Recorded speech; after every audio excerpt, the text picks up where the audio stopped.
Hi and welcome to our latest video on accounting terms. In this video, we'll talk about the most important terms of accounting which are discussed in the first chapter of IC 27. So what are the accounting terms? The first term that we're going to talk about is something called as bookkeeping. Now what is bookkeeping?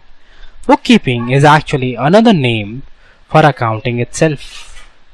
Now, how can I define accounting, or how do I define bookkeeping? Accounting or bookkeeping is the art of recording business transactions.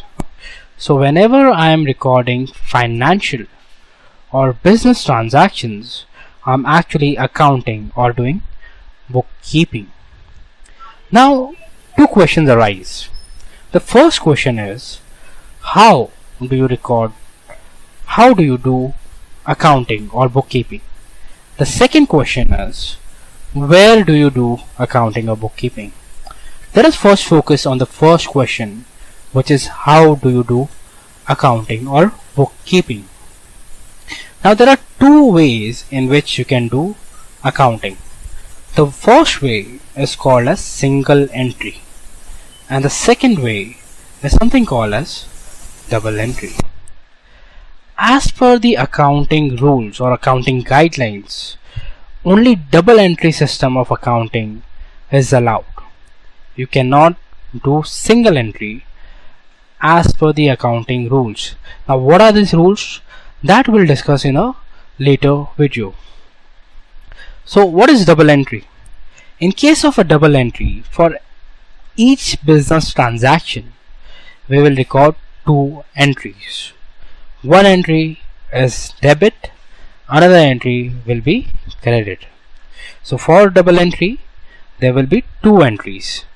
One for debit, which is denoted by the R, and another for credit, which is denoted by CR.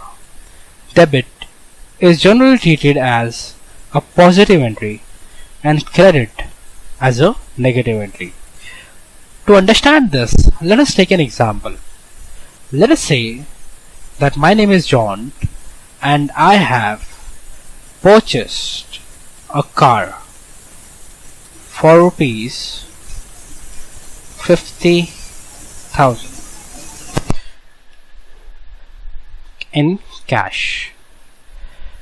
Now I need to record this business transaction. I am writing the book for John, and as John has purchased the car for rupees 50,000, I have to record the business transaction using the double entry method. So as I told you, in case of a double entry method, there will be a debit entry and a credit entry. So what will be debited and what will be credited? Now in this case, what I'll do is I'll debit the car account for rupees 50,000. So car account will be debited for rupees 50,000.